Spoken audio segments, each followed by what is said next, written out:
katakot sa mga hindi mananampalataya dahil sila hindi nagtiwala sa ating Panginoon Kristo, ang mga mananampalataya ay wala nang takot doon. Dahil hindi sila magdurusa doon sa kaparusahan na iyon dahil sa ating Panginoong Kristo. Kaya nga, as we mature in faith, in love, our maturity and growth in love cast away fear of punishment. Wala tayong takot sa eternal na punishment. Again, not due to arrogance, but because we are secured in Christ. Ang mga unbeliever, minsan sila pa yung mas confident, no?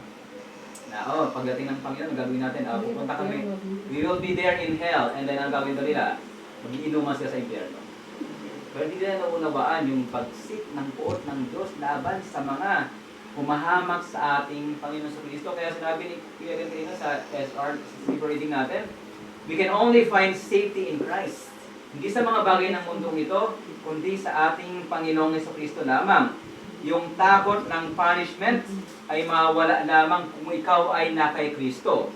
Kung wala kang takot, baka hindi mo talaga nakikita yung tindi ng kasalanan mo laban sa ating Diyos.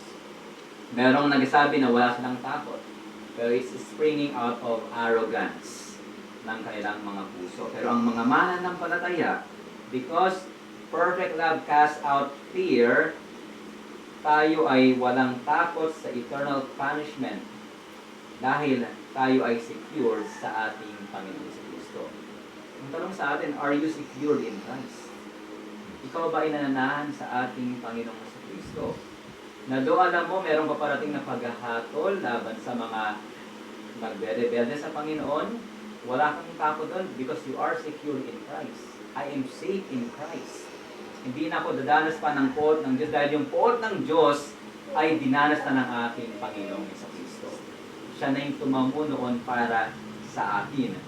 Ganyan ba ang ating attitude toward punishment? Or are we still so afraid na parang balisang-balisa ka na? Actually, si Martin Luther, yun yung nanatili sa kanya na parang as he is doing yung penance, penitensya, everyday ginagawa niya yun. Pero punong-puno pa rin siya ng takot. Wala siyang kapayapaan. And only after he read yung Romans 1:17 na the just shall live by faith, nakita niya na wala siya dapat takot. Hindi dapat siya mabalisa. Kasi ang kanyang safety ay hindi dahil sa kanyang pag-perform na mga penitence, ng good works, kundi sa ginawa ng ating Panginoong Kristo. So you can only be secured at rest assured sa pagdating na paghahatol kung ikaw ay nasa ating Panginoong Kristo. So ang punto dito, ang banal na takot sa Diyos ay iba sa takot na umaalipin sa tao o sa mga tao tungo sa kapahamakan. Narapat pa rin meron tayong banal na pagkatakot. We develop that, di ba? The fear of the Lord is the beginning of wisdom. Daily we fear the Lord. Itong fear na to, hindi lamang fear ng punishment because we fear to offend Him. Yes. Kasi kung takot ka lang na parusahan, ibig sabihin hindi ka takot dun sa Diyos, sa parusa. Pero bilang tunay na Kristiyan, ang ating takot ay yung ma-offend ang ating Panginoon. Na makagawa ng masama laban sa Kanya. Hindi lamang na maparusahan, actually, di ba sa itinuro ni Pastor Jeremiah, isa sa pruweba na ikaw ay wala sa Diyos ay yung takot mo lamang sa hell. Meron mga tao, takot sila na mapunta sa impyerno, pero hindi sila takot sa Diyos na nagawasak doon sa mga taong nasa impyerno. So, na-observe ng isang manunulat na nakakalungkot daw na case na minsan yung ating relationship with God ay bumabagsak from this maturity. Ang goal kasi is to be mature in Christ, right?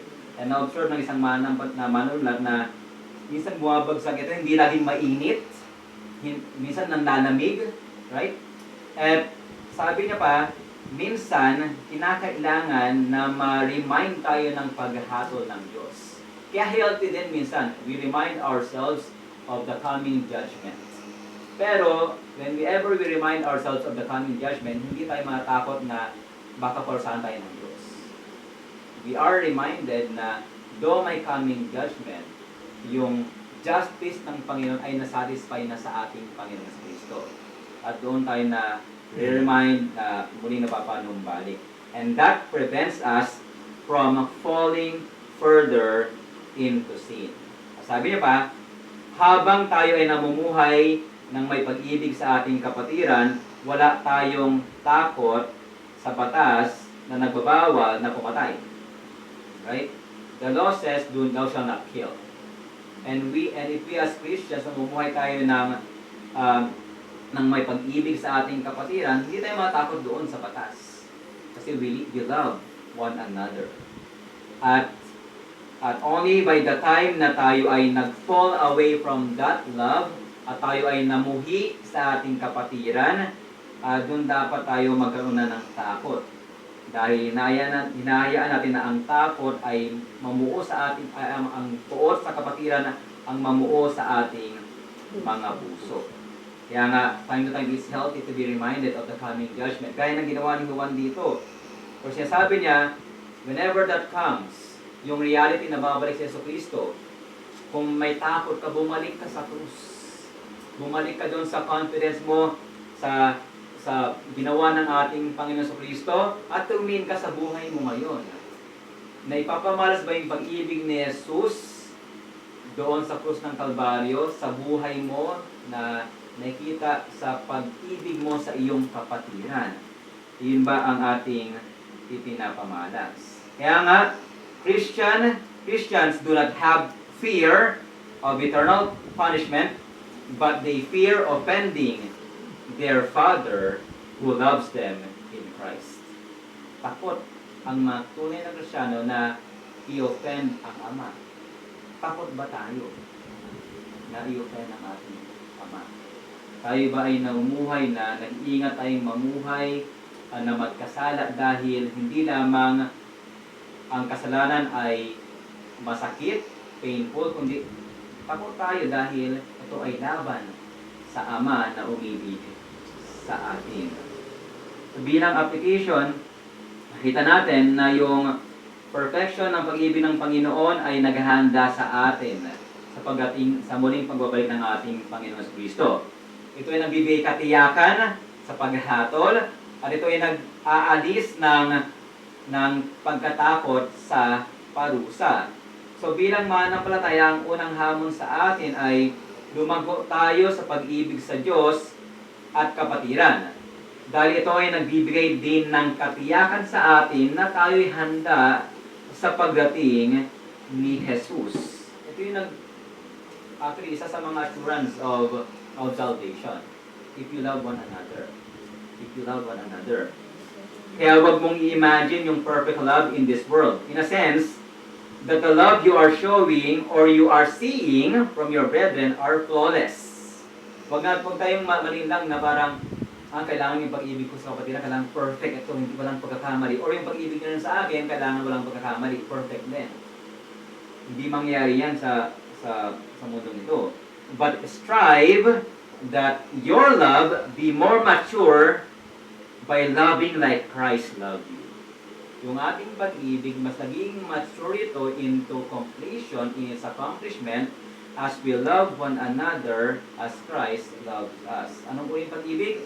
Sacrificial, selfless, always ready even to give our lives. Sinabi yan sa 1 John 3:16.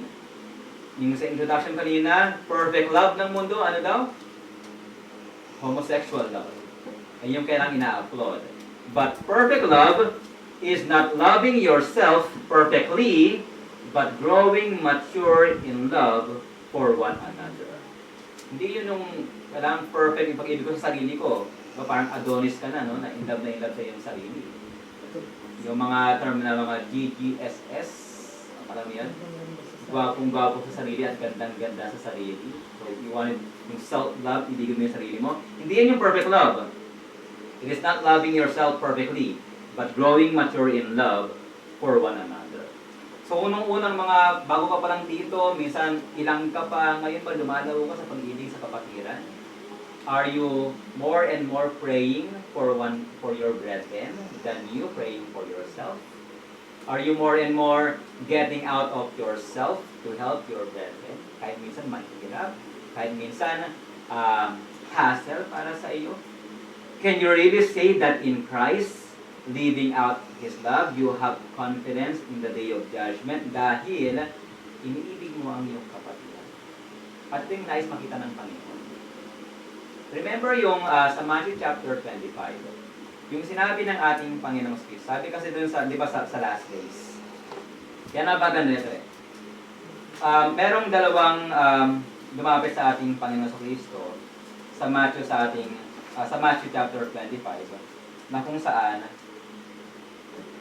dito verse 25 sabi 35 Matthew 25:35 sabi doon yung mga di ba pagkatapos banggitin yung darating ang anak ng tao na nasa kaluwatian na kasama yung kanyang mga anghel. Pagkatapos sa verse 34 sasabihin ng hari sa mga nasa kanyang kanan at kanyang kaliwa, o yung kanan muna, hali kayo, mga pinagpala ng aking Ama, manahin ninyo ang kahariang inihanda para sa inyo mula sa pagkatatag ng sanlibutan. Sabi ni Jesus doon, sabi niya, sapagkat ako'y nagutom, binigyan niyo ako ng pagkain. Sapagkat ako'y nauuhaw, binigyan niyo ako ng inumin. Ako'y taga-ibang bayan at pinatuloy niyo ako. At verse 36, ako'y naging hubad, inyong dinamitan ako. Ako'y nagkasakit at ako'y inyong dinalaw. Ako'y nabilanggo at ako'y inyong pinuntahan. Nga pagkatapos sabi ng mga matuwid, ang tinong nila, Panginoon, kailan ka namin nakitang gutom at pinakain ka namin o uhaw at binigyan ka ng inumin? Kailan ka namin nakitang isang taga-ibang bayan at pinatuloy ka o hubad at dinamitan ka? At kailan ka namin nakitang may sakit o nasa bilangguan at dinalaw ka? Ang sagot ng hari, ito. At sasabihin sa kanila, katotohanang sinasabi ko sa inyo, yamang ginawa ninyo ito sa isa sa pinakamaliit sa mga kapatid. Kung ito ay sa akin ninyo ito ginawa. Iba yung pagharap ka na sa Panginoon sa Kristo, sabihin ni Jesus, ginawa niyo ba ito sa akin? Ang tanong believer, paano po? Kailan namin ginawa? Sabi ni Jesus, paano mo itinurong iyong kapatid? Diba? How we treat our brethren displays our love for Christ. And it makes us more ready sa coming judgment. Well, yung ano ba yung naging yung maling response? Maling response. Ang tanong, ang naging tugon ng mga believers, kailan namin ito ginawa? Ang mga tugon ng mga unbeliever ay ito. Tingnan nyo Sa verse 44. Ang tugon ng same question, same scenario, ang tugon ng mga believers sa verse 38, kailan ka namin nakitang ganyan? Ang mga sagot ng mga unbeliever sa verse 44, Panginoon, kailan ka namin nakitang gutom, uhaw, isang tagabayan, o hubad, o may sakit, o nasa bilangguan, at hindi ka namin pinaglingkuran. So para yung mga believer, they are really confident na ginawa namin ito, lagi namin itong ginagawa. Ang mga believer kasi, ang ginawa nila, hindi nila alam kung kailan nila ginawa ito.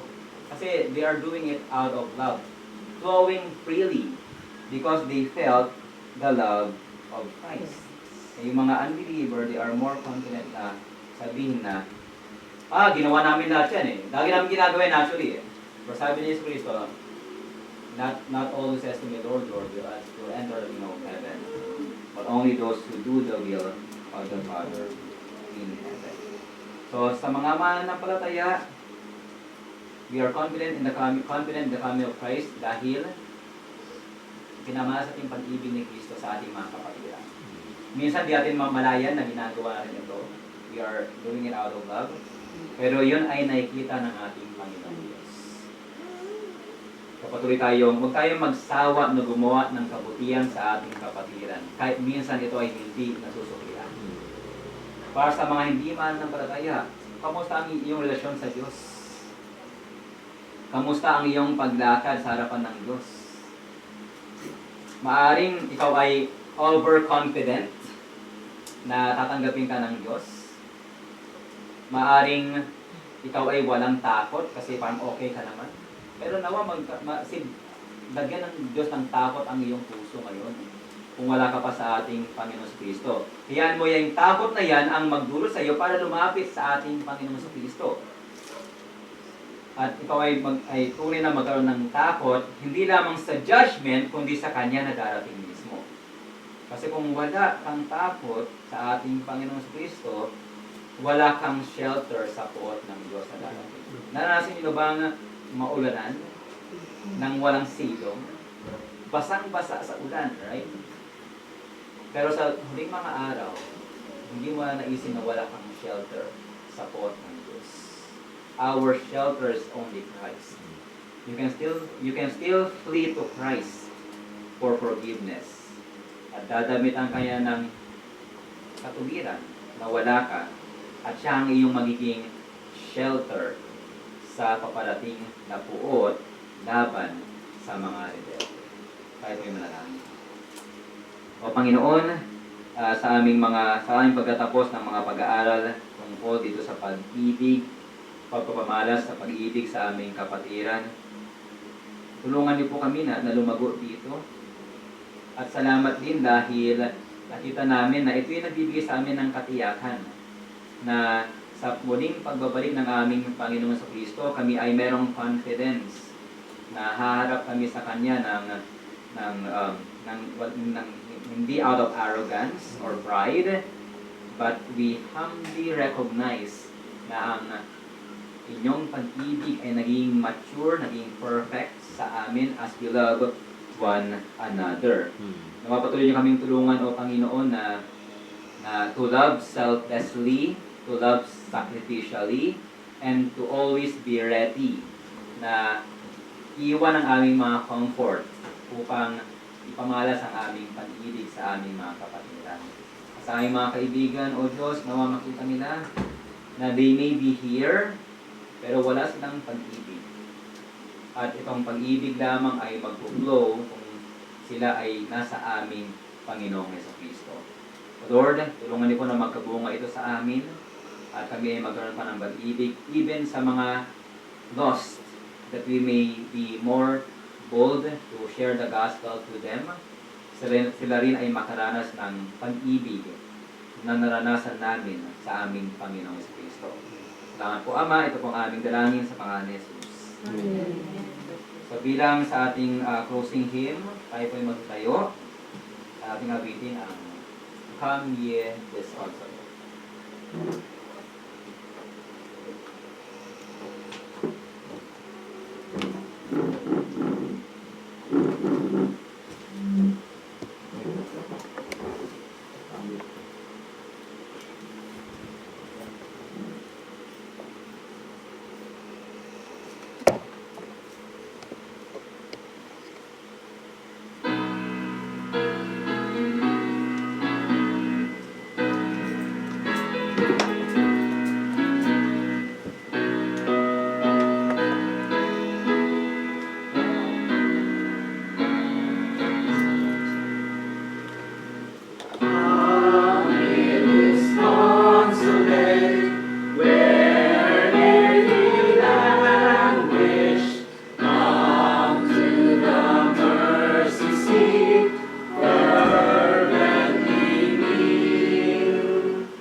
Muli aming Panginoon, kami po ay nagpapasalamat sa salita nyo na napakinggan po namin. Nawa o Diyos ay may apply po namin ito sa amin pong buhay. Ngunit amin pong hinihiling o Diyos na tulungan nyo po kami na mag-mature po kami sa amin pong pagmamahal. Alam po namin sa amin pong mga sarili na kami po ay kulang nito. Kung kami po ay aasa sa amin pong mga sarili lamang, ay hindi po namin na mamahalin ang amin pong kapwa. Kaya hinihiling po namin o Diyos ang makapangyarihang pagkilos ng inyong pong banal na Espiritu sa amin pong mga puso. Sa ganon ay ibigin po namin ang amin pong mga kapwa, kapatiran, and even sa mga hindi pa mananampalataya o Diyos sa pamamagitan ng pagbabahagi ng inyong pong banal na salita. At sa linggo nga po na ito, nawa ay makita nga po ito sa amin pong mga buhay o Diyos. Tulungan niyo po kami na may apply po ito agad. At kung ano yung kailangan ng amin pong mga kapatiran na alam po namin na kaya po namin tugunan. Nawa o Diyos ay bigyan niyo po kami ng kakayahan na i-extend ang amin pong mga kamay upang sila po ay amin pong masamahan sa kanilang mga pinagdadaanan o aming Panginoong Diyos. Help us to be a comforter sa aming pong mga kapatiran. At sa linggo nga po na ito, tulungan niyo rin po kami na hindi po kami magkasala, bagkos ay ingatan niyo po kami mula din sa mga tukso na alam po namin na maya't maya ay inihahain sa amin ni Satan sa pamamagitan ng mga means na kadalasan ay sa pamamagitan ng social media. Tulungan niyo po kami na maging disiplinado po kami maging sa paggamit ng mga instrumento na ito, O Diyos. Salamat po. At kayo pong mapapulihan maging sa amin pong pagdako mamaya sa Hell of Grace sa Dasman. Salamat po aming Panginoon Diyos. Sa pangalan ni Jesus, Amen. Good morning po sa ating lahat and God bless po.